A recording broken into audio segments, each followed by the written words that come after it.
0.7 seconds left. Richmond Coliseum. What was said in that huddle, and then what did you say to the team as you had the huddle after the huddle with Coach Hatchel and Coach Crawley? First of all, Coach Hatchel went to me to run a play called 20s, where Marion set a cross screen for me. I backed up. Stephanie lobbed it right up front of the rim. Without touching the ground, I would tip it in, right? So she called that play first, but she told Stephanie Lawrence yelled now, but Stephanie Lawrence, who took the ball out, if it doesn't look like it's open, call a timeout. We got one more timeout left. So we go run the play. Stephanie didn't feel like she could throw it. They switched it, right? So I got a point guard on me, and I'm like, throw it up in the air. And Stephanie she didn't want to risk it. It was, too big of a risk. And then I was covered. She was, bodying me up, but I felt like I could jump over her. So she calls timeout. We go to the side. Stephanie and I are arguing over whether it was open or not. But so they went with a senior. We only had 2 seniors on that team, right? So if you go to me first, that doesn't work. We called timeout. They got it covered. They already knew what we were going to run.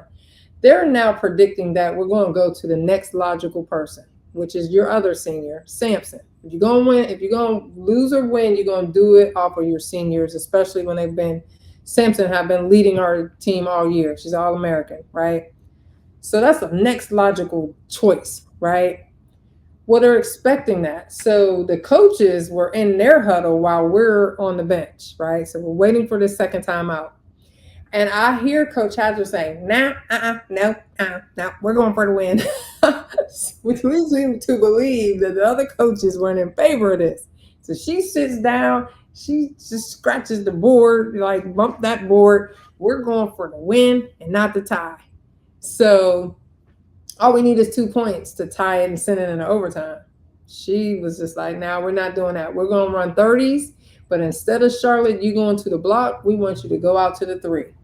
Now, this seemed crazy because Charlotte had only made 8 threes in her whole career to everybody else. This did not seem crazy to us because Charlotte had the high hand. She had like 27 rebounds and 23 points maybe. Like she broke her record. She still has a record to this day. So considering that, it was not a crazy call. It was like, if I'm a coach who knows my players, I'm going to put my money on that player that's in a zone. She was in a complete zone. So she calls 30s. She gives me the instructions that I'm to, change the angle of my screen so that she doesn't go to the block. She goes to the 3. And I'm like, yeah, I get it. So we get in the huddle and Charlotte's like, what are we doing? And I'm like, Dog, we're running 30s for you. You're not going to the block. I'm going to set my angle, my screen, and you're going to flare out to the 3 for a 3-point shot. We're going for the win, not the tie. She's like, what? Me? Now, mind you, Mike, we got 5 people in that huddle with Coach Hatchel. All 5, maybe I would say 4 people wanted that ball in their hands. Like, give me the rock, coach. I'll win this game for us. Right? That is so rare, especially today. Like when I talk to teams, because I travel and I talk to teams. I'm a public speaker, motivational speaker, and I talk to teams about leadership and championship behavior and mental toughness and things like that. And I'm like, Coach, which one is your go-to player? Which one of these players want the ball at the end of the game? And they're like, none of them. They be hiding. I'm like, they're hiding. They're like, yeah, they don't want no parts of that ball at the end of the game. They don't want that pressure of like, they might miss. And I'm thinking like, I might make it. We have 4 people who thought like that.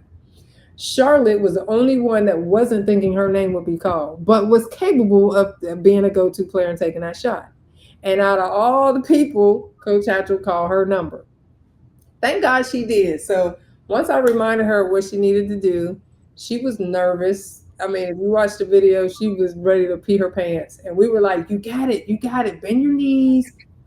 Aggressive follow through. She had a habit of doing like a lazy kind of follow through, and she would miss. And so when she was aggressive, she would make it. So we're like, aggressive follow through, like do your little kickstand. We're all coaching her on what to do. And she's like, yeah, I got it.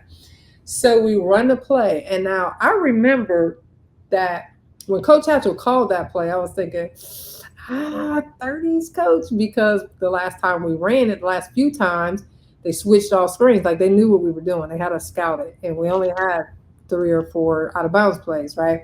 So I'm like, oh, they know that one, right? But coach called it for her not to go to the block. She's shooting the 3, so maybe this will work.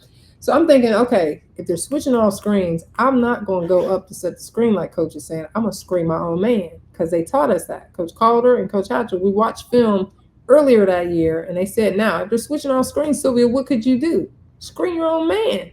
So now your man's the one supposed to get her. She can't get out there. So I did that. And boy, so Tanya Sampson, kudos to her, Mike. She don't get enough credit for this.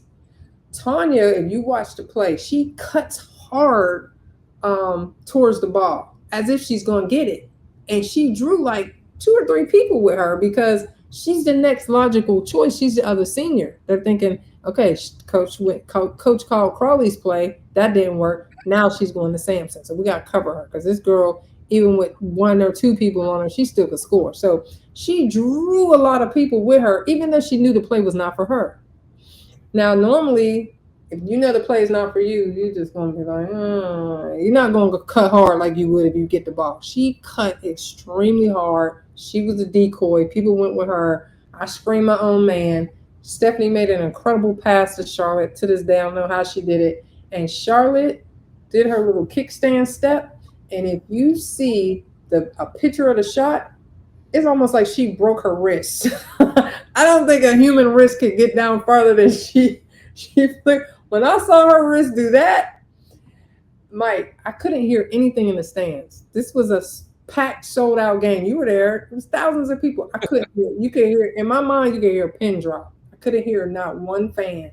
And that ball must have rotated about 1,000 times in my mind until, and I was trained to get 2 feet in the paint with 2 hands up on every shot. So just out of habit, I had no time for a putback. It's 0.7 of a second, right? But I go under the basket thinking, I don't know, maybe I could just tip it in the air, but she don't make it. But that ball rolled, went in the net, and dropped in my hands. And then I heard the crowd screaming. It was like it all kind of, as soon as that ball hit my hand, I heard people going, ah! I was thinking like, oh, she made the shot. I threw the ball in the air. We ran over to Charlotte, dove on her, the cheerleaders and fan people bum rushed. Like today, you couldn't get on the court like that. People bum rushed us. I'm on the bottom of the pile with one leg bent backwards. And the rest is history. But yeah, there's so many. Charlotte and I, we laugh and talk about that to this day. How she was just so zoned out in the timeout. You know what I mean? Because sometimes you go in a timeout, Mike, people are like screaming and fussing, and it's very chaotic because this is the last second. So the coach is nervous. She's trying to draw up something. It looks like scribble. Everybody's screaming, God, one timeout, one foul to give. There's people just shouting out random stuff. So in order to just keep your peace of mind, you almost got to just block all that out. You know, you just got to just get in your own little zone, get your water, take deep breaths, refuel, and get back out there. So Charlotte was in that mode, right? Now me, I was a captain, so I was responding. So our floor general was Marion Jones, who was a point guard, by the way.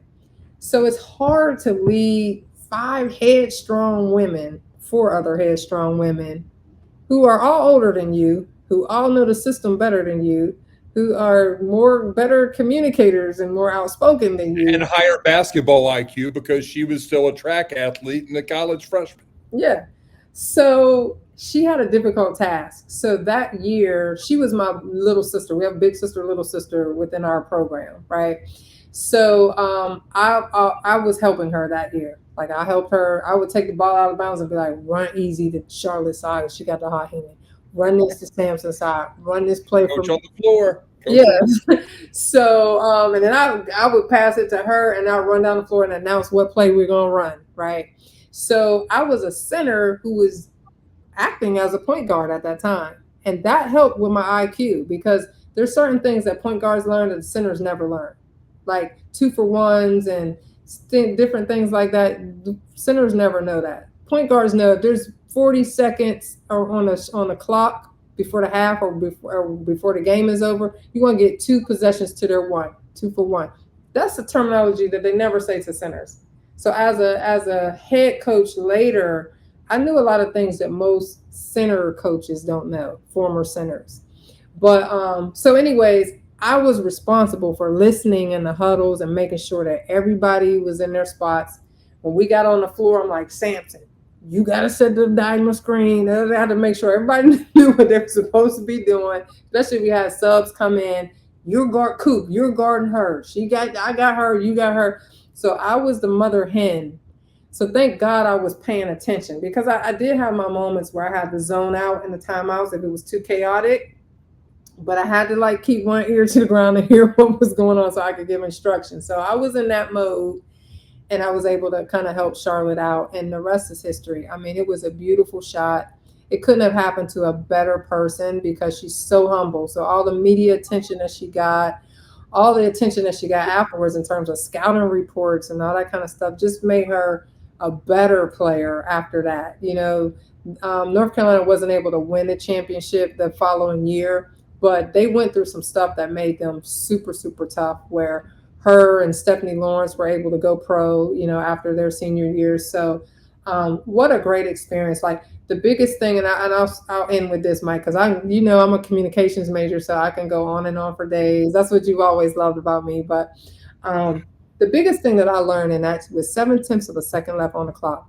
It did not matter if you were black, if you were white, if you were Yugoslavian. It didn't matter if you were a in-state player or outer state player. It didn't matter if you were Christian, if you were Muslim. It didn't matter if you were heterosexual or homosexual. Like, what mattered was we all had to come together, no matter what our differences were, for one common goal, and that was to win a national championship. And in that moment, I saw the power of sports and how it brings people together. It brought our families together. Our families are still close to this day. You know, it brought our staff together. Like, we didn't have supporting staff. Like you traveled with us.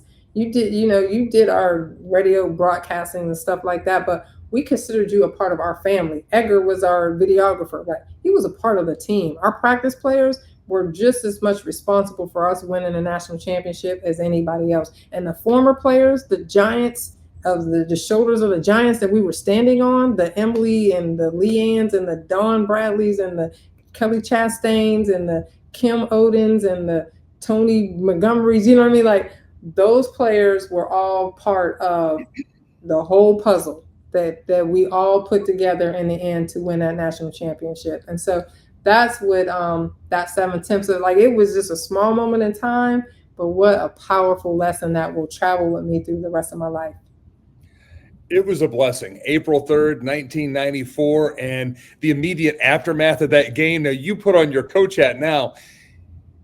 We left the Richmond Coliseum on foot, walked 6 blocks to the Jefferson Hotel for the NABC or the the coaches, WBCA trophy presentation. Then we got on the Carolina bus, drove down the road to get back to Chapel Hill, stop off in Petersburg to go to a McDonald's because you guys ate awful food all year long. I mean, forget training diets. National championships were won on McDonald's that year. No, let me tell you why we went to McDonald's, Mike. The year before, in 1993, I'm telling my age right now, we watched our men's team win a national championship from Top of the Hill. And we, you do the whole bum rush Franklin Street thing. So we were a part of that. From Top of the Hill, we saw toilet paper get thrown in the trees. We saw cars get set on fire. We saw people streaking down the street. We were like, wow, we want that to happen for us. We were like, next year, we're going all the way. And we better see toilet paper in the tree. We want to just light up Franklin Street. I know where you're going. So Coach Hatchel said, all right, ladies, in the locker room, we just cut down the net. She said, all right, we got 2 choices. We can stay the night and eat at a really good 5-star steakhouse, or we can go somewhere quick like McDonald's or something like that and get back to Chapel Hill. We said, McDonald's! She didn't know this, but we were trying to get to Franklin Street. So we go to McDonald's. I'm like, everybody get your food to go. We got Happy Meals. Like, we try to eat at the restaurant real quick. Everybody get your stuff, get on the bus. So everybody on the bus, right? And I'm like, get your books out. Everybody study right now. Because when we get to Chapel Hill, we're partying like rock stars. So we didn't have to worry about home. Stop for a second there. You just won the national championship and you're studying on the bus. That I just keep on going because this is the greatest story and the greatest 4 hours in my career. But keep on going. So we're eating McDonald's, we're studying, we're going back home. We're in shock. We don't know whether to cry, scream, laugh. There's a newspaper article that has Samson, she's screaming. I'm like laughing and Charlotte's crying. And that picture right there just captured exactly what we were feeling inside. Charlotte calls this a gamut of emotions that we were going through. But anyways, we're on a bus. We don't know how to feel, but we fall asleep. And when we hit the city limits, Coach Hatchel turns on the light on the bus like she always did. She gets the mic. She's making sure the mic works. She's like, ladies, we're in Chapel Hill. Wake up. Okay, wake up your neighbors. And we're waking each other up. She's like, do you guys want to ride through Franklin Street or you want to just go straight to the locker room? We're like, Franklin Street. So and you picked up the police escort right there at the town police escort. So we're like, oh, we got a police escort. They're taking us to Franklin Street. So by the time we turn that corner by where Four Corners is, everybody had their face to the window. I got a picture of us in the bus. I got to get a copy of that. We got our faces like glued to the window, right? Everybody got a window at their seat, and we ride by Franklin Street, and it's pitch dark. Nobody. We got one fan there. His name was Malcolm Aaron.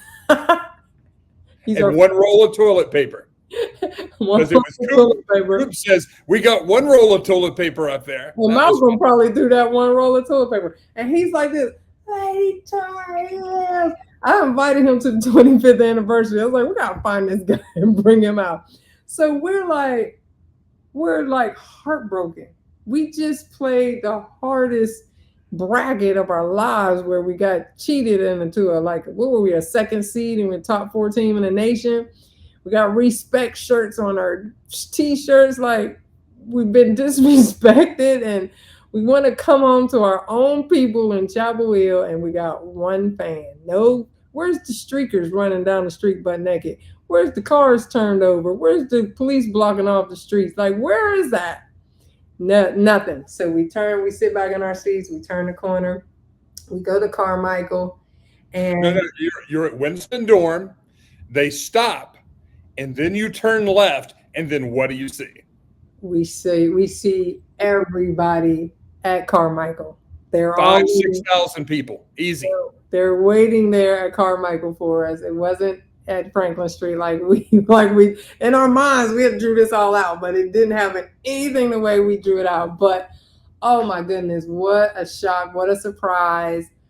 We didn't know, we still don't know whether to cry, laugh, or scream, but oh my goodness, Mike, it was unbelievable. And so we put our shoes in our locker, and the band's playing, and the cheerleaders, and Van Hatchel's got his big t-shirt on and his hat, and he's dancing, and oh my goodness, what an experience. And we had a parade and just all kind of stuff, all of our teachers our professors congratulating us, and what an unbelievable time. I just remember 2 weeks later, I woke up and sat straight up in the bed and started screaming. My roommate was like, what is wrong? I was like, we won a national championship. Like, it had just hit me 2 weeks later. And I think it happened for a lot of us like that. Like I came to the locker room or something. I was like, yo, it's just now hit me. They're like, me too. Like, it hit us all at once, maybe like a week or two afterwards. So it's too much for your young little 20-year-old mind to just process it all. It didn't hit you. Now here, I got to say this publicly, Mike, and I wanted to say this to Coach Calder at the Hall of Fame. I did get a chance to look him eye to eye and thank him. Talking about Andrew Calder, longtime associate head coach, the person I named my son after because that's how much this team means to me, but he recently went into the assistant coach's Hall of Fame in a ceremony earlier in May this spring in Charlotte. And truly one of the greatest basketball minds that has ever graced a sideline in Chapel Hill. And that puts him in some pretty elite company. But just so everybody knows who you're talking about, that's Andrew Calder from McBee, South Carolina. Yeah, so I'm a daddy's girl, Mike, through and through. Everybody knows that. What I love about Coach Hatchel is she knew I was a daddy's girl. So she knew that Coach Calder was going to play a very intricate role into my development. It's something about the bass of a man's voice that just makes me do whatever I'm supposed to do. My mom would be like, Sylvia, did you clean your room? Did I tell you to clean your room? My dad come and be like, Sylvia? I'm like, I'm cleaning it, Dad. I'm good. So Coach Calder represented that in my life. And he worked very, very closely with me. It wasn't until maybe my junior year where he came up with the stat. He said,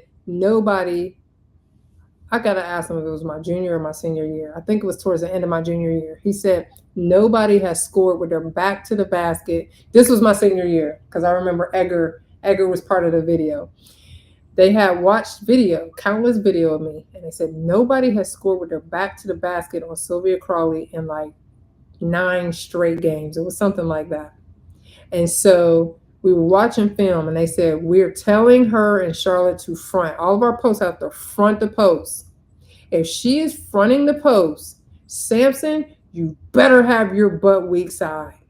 Coop, you better be weak side. You let her down if you don't do that, because her man had scored on her in 9 games. And she's depending on you to be back there, right?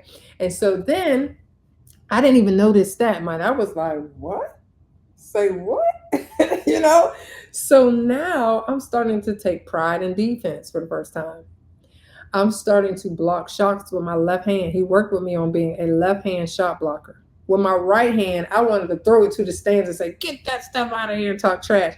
With my left hand, I wasn't as strong, and the ball tended to go in the air where I could get it, outlet it to Marion. Now we can score off of that possession versus trying to make a statement and throw it. He's like, just do that one time. Now you got your point across. You don't have to throw every shot to the third row, Sylvia. Block it. If they're right-handed, block it with your left hand. Get the ball, keep the ball in play, right? So he taught me that. So now I'm taking pride in my defense. I know I can't be the leading scorer. Like, we're not outscoring Samson. Nobody could touch her with a 10-foot pole. Like, her stats was just so far ahead of us. Like, you're not going to catch her in your career. So let that go. And so, but what I could do was be the best post defender. And I started to take pride in that. But he put the dead-eye mind trick on me. He pulled out that stat, and he basically caught me doing something well. And that's something that I transferred into my coaching career as a coach. I would watch film, and I try to catch them doing it right. And when I caught them doing it right, I would show that clip and be like, you see what you did right here? They stopped you and you did a spin move. Like, you're the best at changing directions. And I would speak life into that player. Instead of saying, like, you got to box out, I would say, I see you rebound. I see you averaging a double-double. That's a realistic. I spoke life into that player. And then all of a sudden they're like, oh, really? Me? And now they take pride in that part of their game. And so prior to that, Coach Hatchel never mentioned me. She would be like, you got to play every game like it's your last. Samson might go pro, maybe even Charlotte, but the rest of you got to play like it's your last game in a Carolina jersey. After that moment, after he called me out in front of the group and said that people hadn't scored against me with their back to the basket. So now I'm taking pride. I'm helping Charlotte weak side. If her man get by her, I'm blocking their shot. I'm defending this person and that person now, But after that, my game elevated. Offense and defense, but it started on the defensive end. You know what I mean? And so now I'm being called. Coach Hatchel's like, Charlotte, Samson, and Sylvia, they might go pro, but the rest of you guys. And I'm like, oh, my name is in the mix. Now there's a possibility for me to go pro now, but coaches have so much power in the words that they say. There's life and death in the tongue, and I'm so grateful that Coach Calder spoke life. Now, he cursed me out and flip over a chair and when I made a mistake. But at the end of the day, he was trying to catch me doing something right and spoke that into my life. So when we won a national championship, in my mind, I'm the best defensive player in the world because we're national champions, right? That's what that got to mean, you know? And that year at our banquet, I got defensive player of the year. That trickled into my college, my professional career. You know, I really took pride in getting rebounds and blocks and defending. Somebody had to have somebody to guard Lisa Leslie. Somebody's got to guard Tina Thompson. Somebody's got, and I took pride. Like I'll guard them, coach. You know, everybody was like, I'm not guarding Lisa Leslie. It's like, you didn't back down ever, and you never back down to these legends of the game, which you are too. But you never back down, and that's your spirit, Sylvia. That's your spirit. I love it. Well, that comes from head coach Sylvia Hatchel, who has a book out called Fight, Fight. She was put on this earth to fight. She's fighting battles right now for women's sports, and she doesn't even coach anymore, right? But she's trying to fight for Title IX. She fought to get Title IX in, along with many other legends in this game, and she's fighting to keep Title IX because we're at a very pivotal point right now where we could actually go back 50 years, things that will put us back 50 years right now. And so she's still fighting those fights to make sure that we have what we deserve, to the point where she just bought us all, upgraded our national championship rings. You know what I mean? Because she wants us to have the best. She feels like we deserve the best. And so that fighting spirit comes from her. That's what you see in Maya as a dentist, and Kim as a doctor, and Charlotte as a coach. We have the mental toughness. She taught us how to be assertive women. She taught us how to lead, how to be leaders. And so we were dispatched. Once we graduated, we were dispatched into the world. We all live in different parts of the country, but we are all leaders in our respective fields. And that's due to Sylvia Hatchel.